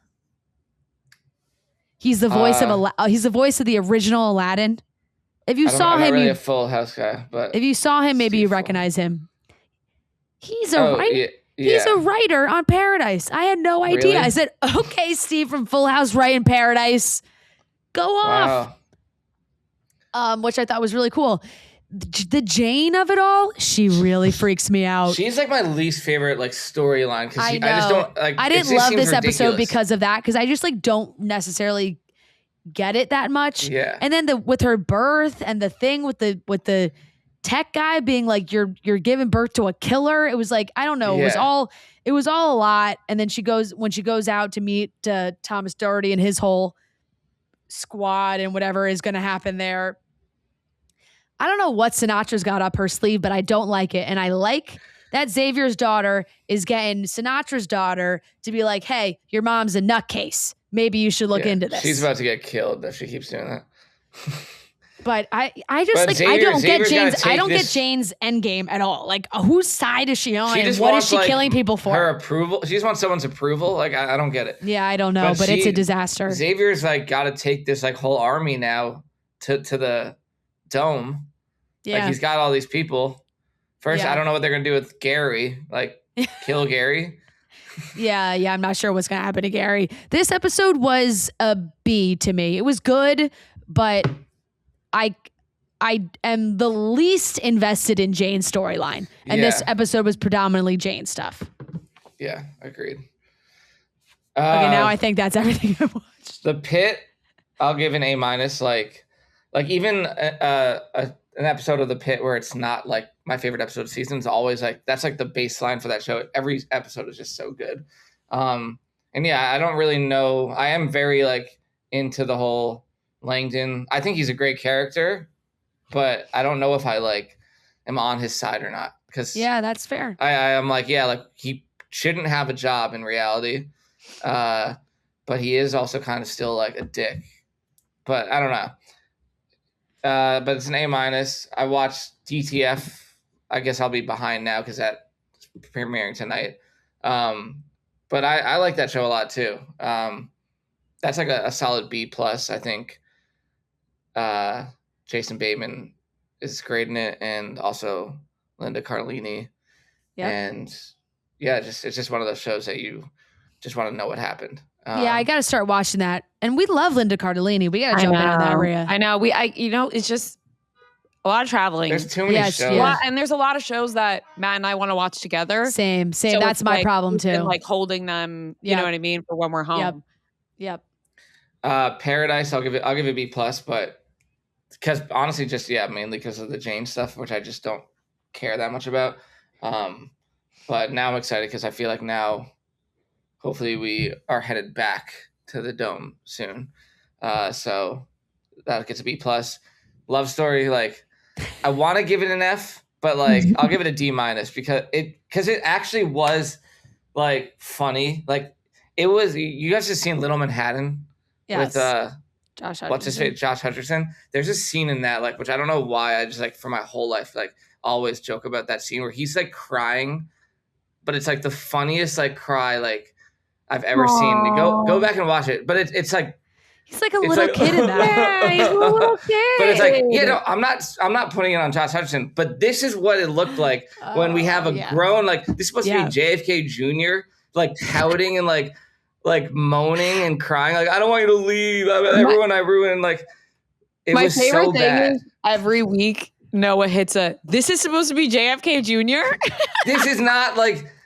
Go watch an interview with JFK Jr. and then tell me that he's crying like this in his apartment. Like it seems so like the writing is maybe the worst part, but it's not. Nothing can be worse than his acting, but it's just so bad. Like I actually feel bad for what's her name, Sarah Pigeon. Because it's just like how could she not laugh in that moment? Like it was so bad. She's in the character. She's in the zone. I know, she's making it work. And I'm also like, I'm sure that like I actually didn't know. Like, I mean, it makes sense. I don't know how friendly they were with Princess Diana, but like I get they were obviously like probably knew each other. But it's like that seemed like a crazy. Like I know people like love Princess Diana, but that seemed like a crazy reaction. Like. It just seems so forced. It was very played and up. like it was very like, dramatic. I knew immediately. I understand the connection the show was trying to make, but it was but it was like a little too forced in your. It was a little goes to the dishwasher, and it's like I could tell like what they were trying to do, where it's like he's trying to like avoid what's happening, but it just was so bad. Like I was laughing. Like I think I watched it like after one of the concerts where I was kind of like I was feeling good, and I'm like, this is the funniest thing I've ever seen. Like, if it was a comedy, it would be an A+. Yeah, it was. Yeah, some of like and it's just like a little bit of a frustrating watch with their relationship, because it's like, you guys are saying really mean stuff to each other and you really don't seem to like each other and you're not in a good place. But then he's like, I'm going to leave. And she's like, what? You're going to leave? It's like, you seem to actually really not like him at all. Yeah. Honestly, I get it. Where it's like a lot of fighting. Anyone like who's in the Kennedy family, and like, I would be like, this is insane that like they can just make this. Like, I was actually thinking to myself, like, what if JFK Jr. watched this? Like, what if they like, this is crazy that it is kind of crazy that they're allowed to just do this. Like, because it clearly, I don't believe any of that episode ever happened. Like, that was just like, this is just fan fiction. No, that was fan fiction for sure. That one was particularly insane. Yeah. Wow, I just saw Florida lost. Damn. Did they? I just missed it. And they were up with 2 seconds left, and I turned. It was my turn. So I turned. Oh, and you turn your head. Well, something must have happened, and Iowa won at the buzzer. Well, I picked Iowa. So hey, go Trent. Yeah, Trent was checking the game the other night too. Go Trent. And then the last thing I watched was the last thing I watched was Rooster. Today I watched episode 2. That's a show that I'm cutting it off at episode 2. I'm done. I just have no interest in it. That's big. Wow, okay, that's it. Usually I see things through, even if they're bad. This one, I mean, maybe I'll throw it on if I have nothing. But it's not even that it's like bad. It's just like, it just does nothing for me. Like, no character interests me. Steve Carell is like playing like, it's like in that Ted Lasso shrinking world of like that kind of humor. And Steve Carell's playing a character I feel like I've seen him play a million times, and I don't know. Yeah, I have no interest in it at all. And it's not even like a terrible show, I would say. It's just like, I don't care. You're just not interested. No. So I'll give that like a C-. I don't actually know. I haven't seen anyone talk about it. So I don't really even know like if people like it or not. But yeah, and you didn't sell me, so I can't say I mean, I don't know. Like, it's like, yeah, I was never a Ted Lasso guy anyway. Yeah. So like, it's the same. That's true. You don't really like those shows, which makes me think I would really like it. So maybe I'll watch it. I do think Fran might like it. Like, and I like Shrinking, but there are a lot of moments where I remember, oh, this is what this show is. Like, it's always going to be like feel good type stuff, which is fine. But it's not necessarily like my not your fave. And I was meaning to go. I really want to go see Project Hail Mary, and I just there's no tickets. I really want to see it too. Let me tell you something. I tried multiple nights. I was like, Joe, he was like, the basketball's on. I was like, oh, because I don't have any time. I don't know when I'm going to go see it. But my thing is like next weekend, maybe. But this is one of those movies where it's like, you got to see it party. IMAX 70. So I'm like, if I'm seeing it, I'm seeing it IMAX 70. I know. I think I'm think I'm just gonna have to go see it normally. I was looking at weeks out for the IMAX 70. There's no seats at Lincoln Center. Weeks, I think. Really? Damn. I was looking to try and go at like 11 a.m. on a random day. Like even that, like those were still sold out. I might go like at 11 p.m. tomorrow. Like I actually, like if there are, the thing is, it's like, I don't want to sit so far up. Those tickets are still kind of scattered, but sometimes people like to see it. Sometimes people like return their tickets right before the. People are saying that it is unbelievable. People do buy tickets, like they just buy them up, and then like last minute they don't go and like get the refund. But yeah, I mean, we talked about this on Same Page Book Club for those listening. If you're not listening to Same Page Book Club, you should be. And I read Project Hail Mary last month, and 5-star book. It was so good, loved it.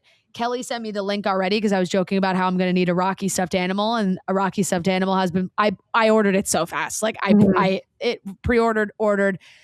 Robbie Fox gave it 5 stars on Letterboxd. I replied to his story. I was like, oh my God, he said it was the best movie he's seen since Dune 2. I'm like, get me to see this fucking movie. Like, I need to see it. Truly unbelievable. I can't wait to see it too. Oh God. I know I'm going to love it. So I'm really dying to go see it. I'm with you. I really want to see it in IMAX, but if I don't get an IMAX seat, I'm just going to have to go see it in a normal theater. Yeah. Fair. Very fair. Yep. All right, that is everything we watched this week, and that wraps up the weekly watch report. Picture this. It's Monday morning, like today when you're probably listening to this. You open up your laptop and Outlook hits you with 87 unread emails. Your calendar now looks like a game of Tetris. Your boss wants a report, your team wants a presentation, and you just want to take a nap. Enter Microsoft Copilot. Copilot summarizes your emails and boom, you're caught up. It drafts your report in Word, it builds your slides in PowerPoint, and it even pulls insights from your Excel data. And suddenly, you're the office hero. You're organized and you're very responsible. All because Copilot did the stuff that you didn't want to. So if you want to reclaim your time and get your life together, try Microsoft Copilot. Copilot, because sometimes the smartest move is letting AI do the work. Learn more at Microsoft.com/M365Copilot. All right, everyone, we are here with a very special guest. We have Jenna Dewan in studio. We are so excited to have you here. We are such big fans. Oh, Yes, we are. Really? Yes. Oh, Huge thank fans. you. Forever now. Yes. Okay, Yeah. that makes me so Yeah, no, like for the longest time, Yeah. we're so happy that you're here. And we're just so happy seeing everything that you've been up to. And I feel like, you're active on social, but getting to see you back on TV and doing all these fun things has been great. So thank you so much for joining us. Thank you for having me. I'm so happy to be here. I'm huge fans of you guys. So this is really cool. I was really honored to be asked just to have do to this. say Jenna, you don't have to lie to I us. have listened. have to say that. have. Oh, we are honored. No, but really, we honestly have always hyped you up for years and years and years now. So Yeah. we are so honored that you took the time today to be with us.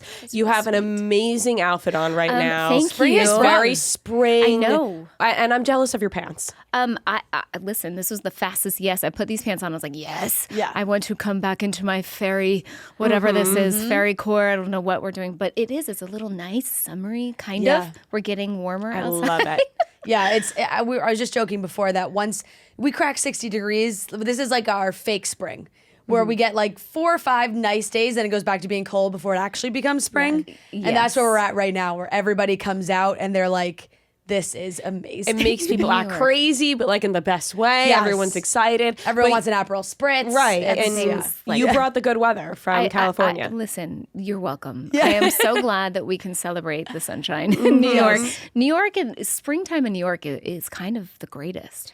I think There's so too. nothing better. It is, unless you have a pollen allergy, because then it can be a little tough. Oh, you know what I do? Yeah. So you're telling me I'm going to be miserable. Yeah, well, we're still yeah. early. Like, it's just starting. But you know how they scare you every season? So it's like the last 2 weeks, all the like Instagram graphics have been like, NYC to have worst pollen season in blah, blah, blah years. And you're like, oh, great. You're just terrified. You're like, okay, what's tonight like going to bring? you open up your windows, then you immediately close them because you're like, oh, here comes Feel you. the pollen. I mean, I feel like I could have my own whole other side quest of how to survive with allergies. Mine are so bad. I don't know if you have a Navage. No, I have terrible Go and get allergies. that. I do have one of those. Oh, I live by that. Yeah. What is it?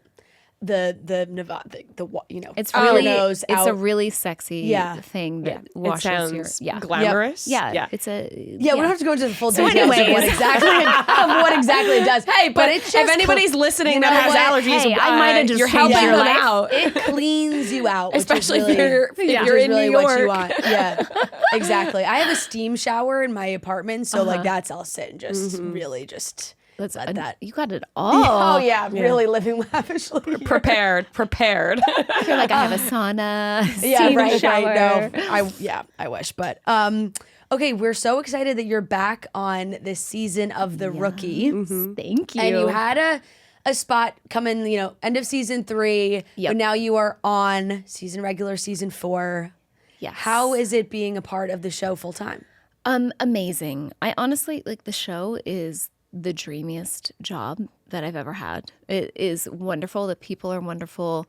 The show is really fun to do. My character Bailey is always doing really adventurous, wild, badass things. So I'm truly never bored. Nathan Fillion, who plays, obviously he's the lead character on Rookie and who plays my husband on the show, is such a nice human. He's the greatest person to work for. Everyone's so nice. I really feel like I'm going into Disneyland every day. It's like that great of a job. So nice. I love it. It's wonderful. We film in LA. It's so great. And it's fun. Every single episode, we never know where we're going to go with it. And we went to Prague this season, which was, also a fun adventure, and it never ends. Right. Yeah. So you never know where you're going to go with the script, but you know what you're showing up to on set.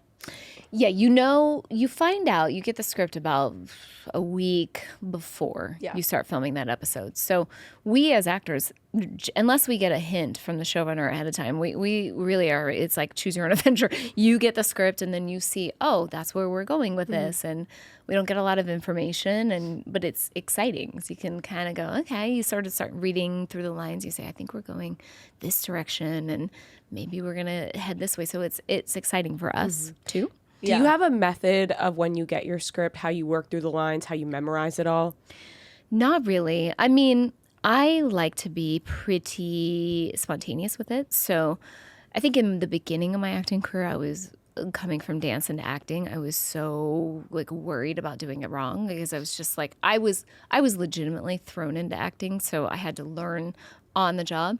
Now I read the script, or I read, right when they give it to us. And then I kind of, on the day or the night before, I look over it. I have an idea. I know where we're going with my character in the whole episode. I know what is happening in the scene. But we've been doing this for so long now that Nathan and I, a lot of times we show up and we've got it somewhat, but we just play and we're a little spontaneous and it just flows. And once you sort of know what you're saying in the scene and you listen to each other, it comes a lot easier.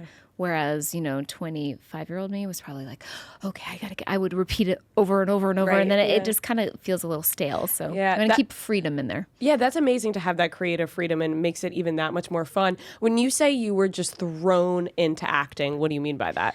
I mean that I was dancing on the Grammys with NSYNC.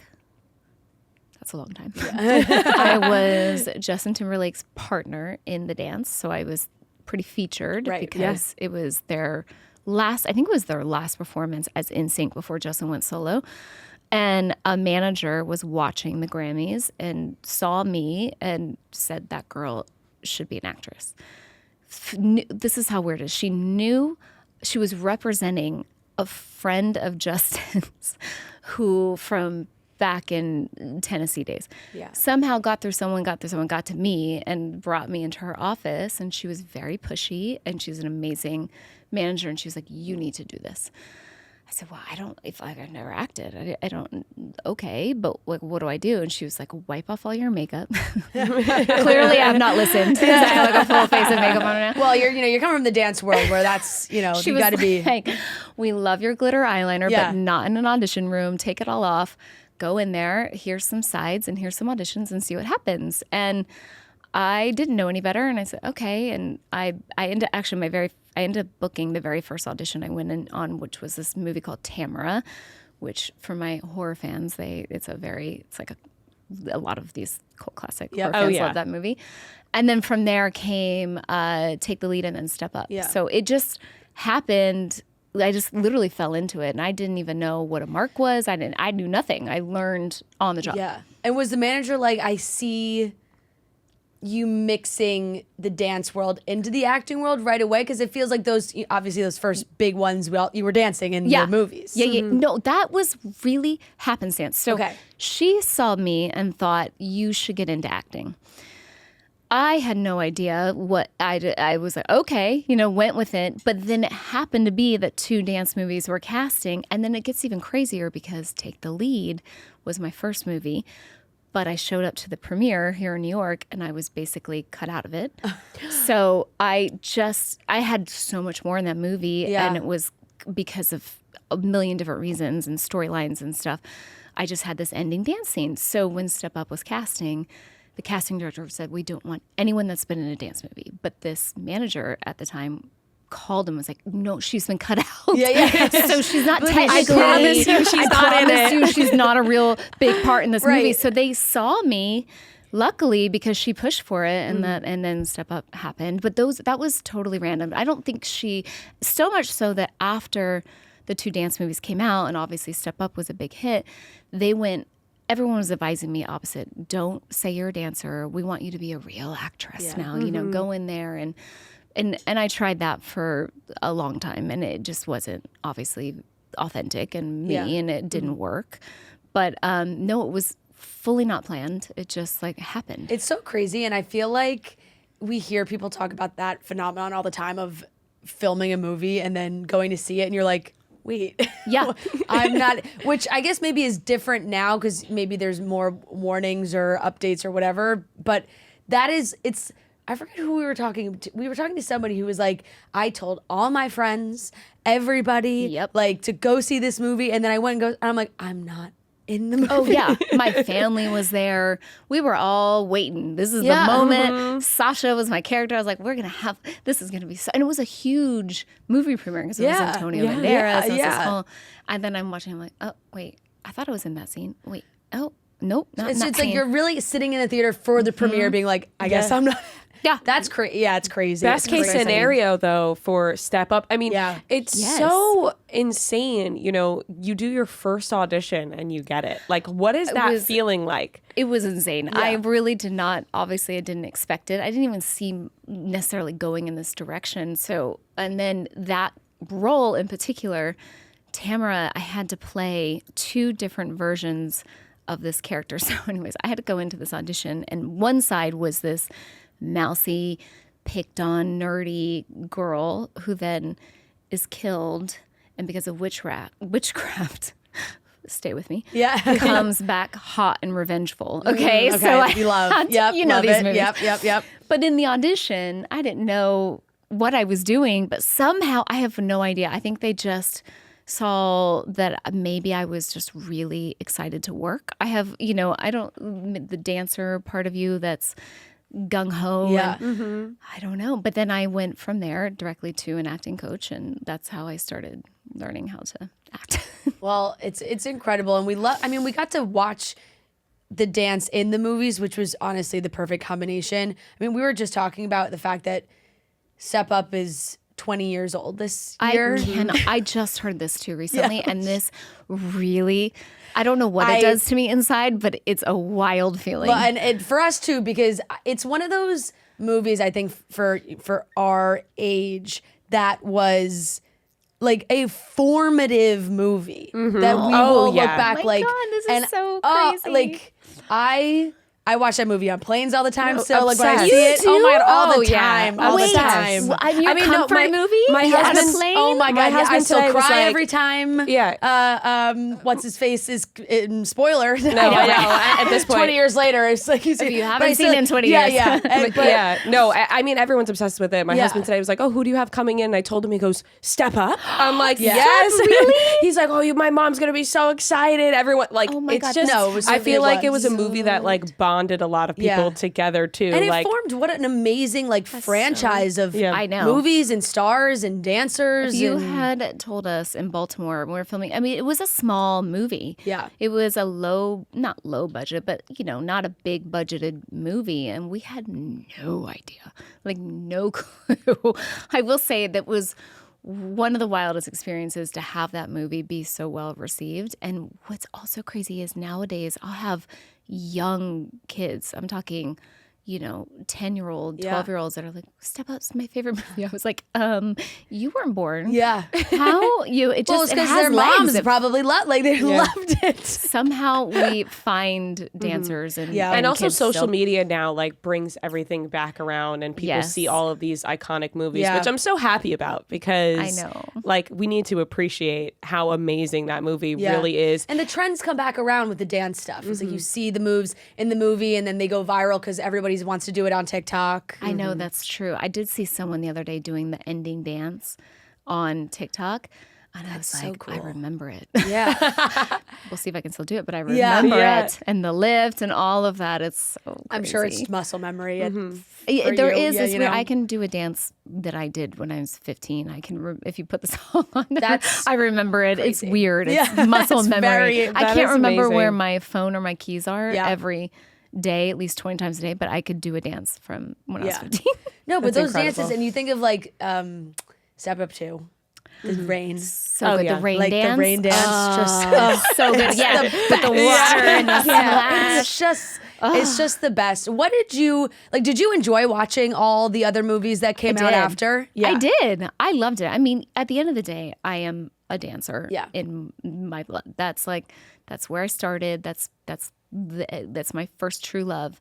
So I love a dance movie like everybody else loves a dance movie. Mm-hmm. Yeah. It's so fun. And it was really cool. I thought it was interesting and a good choice that they went in different directions, and the franchise kind of truly grew. Like it just felt a lot bigger than our movie. I loved watching it, and I was always rooting them on. Yeah. I was going to ask, was there any talk about continuing your guys' story in the movie rather than, kind of the spin-offs that they did? No, well, for the second movie, they definitely wanted Chan. That was the thing. So he went and did the second. He had a part in the second one. They were like, they wanted me, but it wasn't like there wasn't a great place for Nora. Like it was, it didn't really fit. Yeah. And so it just really made sense for him to go and do it. And then no, they never called us about the other ones.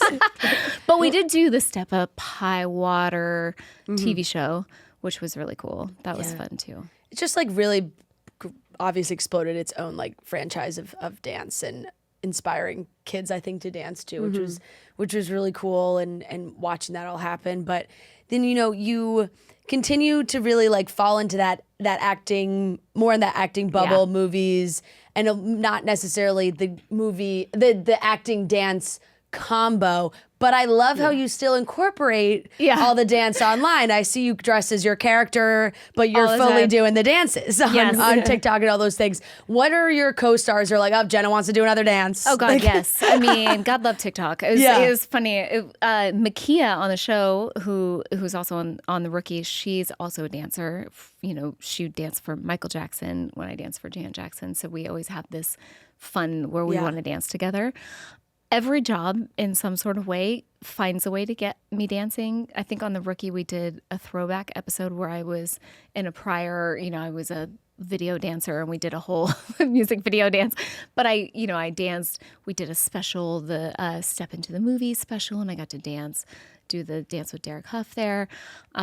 There's moments that are always bringing me back into dance. Yeah. Mm-hmm. Lately, though, there hasn't been, which is sort of killing me. I need to figure out some way to dance. Was there ever like a potential Dancing with the Stars situation for you? Funny, I was just asked this. No, well, it's like even as a pro, as I never say never, because I did dance as like a guest performance years ago on that show. It was when they were doing this Macy's Stars of Dance, and they would bring different choreographers and dancers on. But that was like right after Step Up came out. It was so long ago. I never say never. I've never ballroom danced in my entire life, so it would be hard for me. I know the inside of me that it would be difficult to say no to it because I like love to dance so much. But I don't know but that show's evolved so much, right? It really has. With people that have never danced. Yeah. Now it seems to be a love of dance. Yeah. There's a love of dance. There's a lot of people that maybe danced when they were younger and lost it and used the show to come back and find it.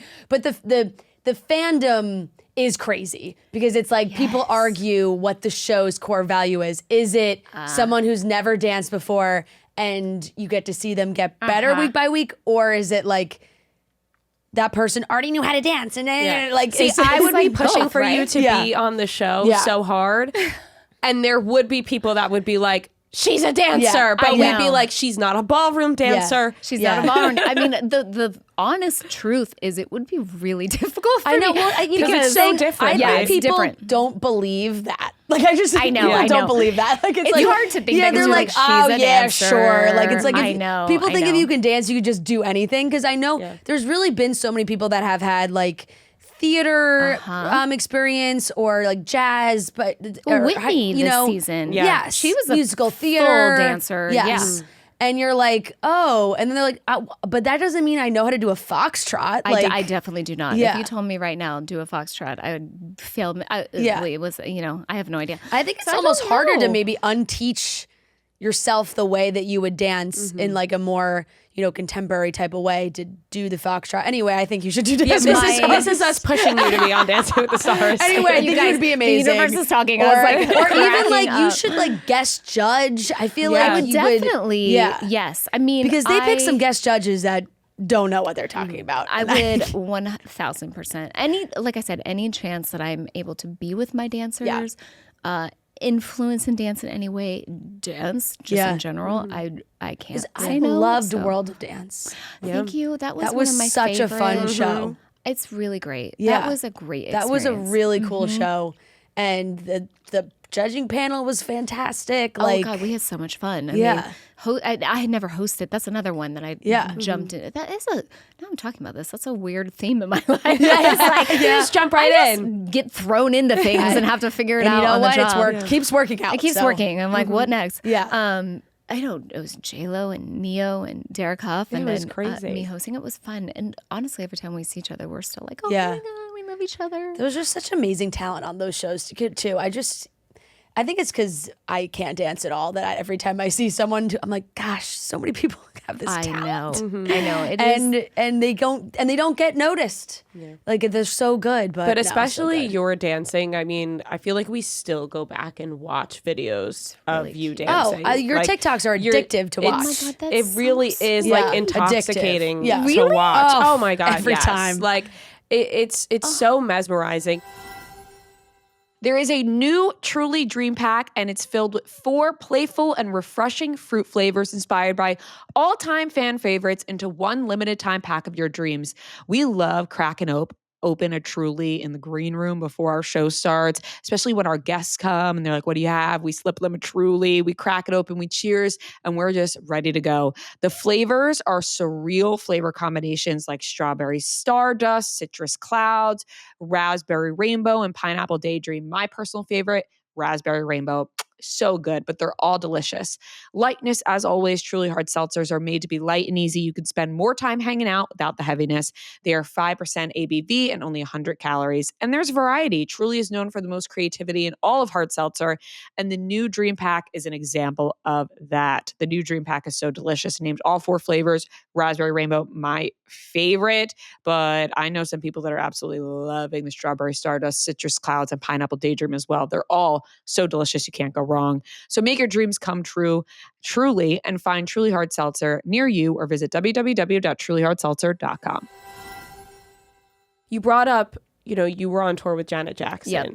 What was that like? It had to be madness. It was. Well, I was 18, so I was very, very young, 18 and 19, basically, when I was on tour. And that was my vision board manifestation. I wanted to be a Janet dancer more than I wanted anything in my entire life. And I watched her Velvet Rope tour years prior and learned it all from my living room in high school. So I just wanted it so bad. Yeah. So when I was asked to go on tour with her, I was like, bye. I was at USC and I called my dad and I was like, so I'm leaving school. Yeah. I'm going on tour with Janet Jackson. Hell yeah. I had to do my dreams are coming true. Leave of absence to be like, leave of absence, never come back. Yeah. We're never coming back. We're going on tour with Janet and that's it. It was wild. It was crazy. It was insanely amazing. It was all things. It was like being thrust out into, we were on a world tour for 2 years. So we went everywhere. And the next youngest dancer was 7 years older than me, 6 years older than me. Oh my gosh. So I was the baby. Janet was sneaking me into clubs. It was like, okay. We just had wild experiences. How old were you?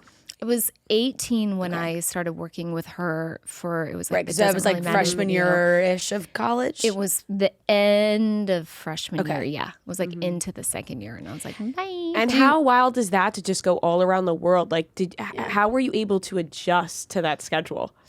I think young and dumb. You know what 18. I mean? Like, I think about it now, and I was like, oh my God, when did I get my 7 hours of sleep? Yeah, right. We were on a tour bus. Yeah. We went out. We would then be in a new city every 2-3 days. You'd park it for about 1 day, and then you'd sometimes get a day. We went to like Paris and Japan and everywhere. Wow. Yeah. Hawaii was our big HBO special. We were there for like 3 weeks. And you had like a close relationship with Janet. Yes, still do. She's actually a friend of mine still. That's awesome. It's so cool. And I feel like it's, like I said, it's so fun watching you continue to dance. And I wonder, do all these, and you go to work and your kids are like, okay, mom's she's an actress. Yeah. She's going to set every day. But when you come home and you're dancing, what are they like? She's a great dancer. Do they have any idea? And do they have the rhythm? The Can you rhythm. tell? Do they have the? Yeah. Do they have that natural talent? Evie, I think, because she's the oldest, she's starting. Well, she has known it, but I think it's more apparent as she's gotten older because people say things to her, and she knows her mom's a dancer, or her dad's a dancer. Like she knows these things, so she's more aware of it now, and she still thinks it's very cool. And she does her own style, so she does Irish dancing, which I never. Irish dancing and ballroom dancing, never. Yeah. And she's started to sort of get into cheerleading and regular dance now, but she knows, and she has something for sure. She's crazy athletic. Yeah, she's really strong. Her leaps and kicks. I mean, she's like. Yeah. She could explode. Not surprising, So the genetics are working. But I did not know it for the first part of her life. Yeah. She had no interest in dance whatsoever, so it sort of came later on. Because I feel like you see, and I know it's such a but you see the viral videos of the 3-year-old where the music comes on, and you're like, oh my God, this kid has Wonder something. Kid. No, I mean Callum. Funny enough, my son, he took it's called hip hop, which is like a hip hop for little kids. And he did not look like he was getting any of it. I thought, well, okay, it's not going to be him, right? Like, I did not see him. And then we showed up to the recital, and he freaking nailed it. Yeah. Like, he was up there smiling and nailed it. And I don't know. I'm not a parent that pushes stuff. I kind of let them figure out who they are, and I just watch it and support it. So I don't know. Like, he could get into it. Yeah. My youngest just seems to be yelling at us all day, and she sings a lot, and she's got a very loud voice, so I'm like, maybe she'll get Steve's singing voice. I have no idea. It's like, but there's just a lot of great talent in there. But I like what you're saying, whatever path they want to choose and go on, and it could be not in the arts at all. They come out, and I mean, we all did. We are who we are, right? Yeah. We can be dialed up and dialed down, but we are who we are. Yeah. So they are who they are, and we'll see. But I will say, especially Evie, she's starting to put it together a little more. And she even the other day was like, well, "Can I watch Step Up?" And I said, "You did when you were a kid, and you told me it was boring." So she goes, "Can I try again?" Yeah, I feel like maybe I should give it another shot. Yeah, exactly. She's like, maybe there's something to this movie. Yeah. No, that's so true. I feel like you have to be, I think about it all the time, even with movies we watch. Your movies your parents love, you watch, and then you're like, God, I should probably watch it again because I don't really think I really got it. I know. That's what's so wild to me. It's like that movie somehow is still standing the test of time. It's crazy. I'm telling you, I feel like at least once a year, if not more. Like when I'm, and I feel like there's always movies that just like hit at certain points in your life. Yes. Right. Like they resonate with you. And the soundtrack too. That was one thing. A lot of people were saying that recently in the 20-year reflection, that there's not a lot of movies that have a soundtrack that you want to download anymore in that way. And I went, that's kind of a good point. That was back when it was, that Sean era, Paul did a song for the movie. Exactly. And even the last number remix, like it's so good. So true. It's so good. And the talent, everybody's singing. The scene of you guys all dancing at that bar. That's my favorite scene in the movie. The best. That is my favorite scene in the movie. Yep. It really is. It's just, oh gosh, it's so much fun. But yeah, we obviously loved every second of it. But we're so excited we get to keep watching you on The Rookie. And it's such a fun show because I do think that it's like you get those great, I always mess up the word. Procedural. Procedural. Procedural drama. I'm like, I don't even know what word you're saying right now. Honestly, I'm probably still messing it up. It's just one that I say it in my head. Yes. And it's clear, but it doesn't come out. It doesn't come out right. But on a network, like ABC, that is known for their fantastic dramas of all the sorts. You know what you're going to get. You don't know what you're going to get, but you know what you're going to get. And it's a nice comfortability. Exactly. But it's also exciting because it is like, who's it going to be? You still get the twists and turns. It's like a comfort show. Solid. It's a comfort show too. Yep. And yet we are always kind of trying to push boundaries and grow the storyline. But at the end of the day, you know who your characters are. you know the certain set pieces, and there's just things that you know and love. Exactly, because and you still get a show that is making, X amount of episodes a season, which is rare when when that happens. So it's like I feel like you get to build a community on set, becomes a little bit more familiar. We're a family. Yeah. We really are. We know each other. We know each other's families. Yeah. Eric and I on the show had done a show prior to this, so we've known each other extra long. So you just have this like camaraderie when you show up, and the fact that for some reason that I will always be grateful for, we're growing and people are finding it, I think, through TikTok, funny enough. I think it's become like a social element, the Probably show. your, So I mean, your young kids stuff are too. Like they're loving watching it. you dressed up as a firefighter doing know, the dances. They're like, where's Don't she think I doing? don't show that to my son all the time. Be like, clearly I just want my kids to think I'm cool. I'm like, did you see that I'm a firefighter? And he's like, why? It's called He's like, acting. that doesn't make any sense, Mom. I'll explain. But it works too because whenever you could stream a show so easily as Yes. well, that's even better. Yeah, thank you. Hulu makes it Yep. easy for everybody. A good binge for anybody that wants to catch up. So Jenna, thank you so much for joining us. This was so fun. We're so happy you were here. The Rookies on Mondays, ABC. You can stream it the next day on Hulu. We've been wanting you in here for so long. So Are you seriously, serious? thank you so much. Guys, this made my whole day. Thank you. That's Thank really you. sweet. You made our day. Yay! All right, that wraps up today's episode of Chicks in the Office. Thank you so much for watching and listening. Dallas, we will see you soon. Make sure you bring your signs, and last-minute tickets are available if you're feeling like it. And we cannot wait to go to the Hannah Montana premiere and talk about it on Wednesday's episode. Woo-woo! So thank you guys so much. We love you so much. Big smooches. Yeah, Chicks in the Office. Long-time listener, first-time caller. Look at the charts, who does it the best? Two chicks getting paid in reality checks.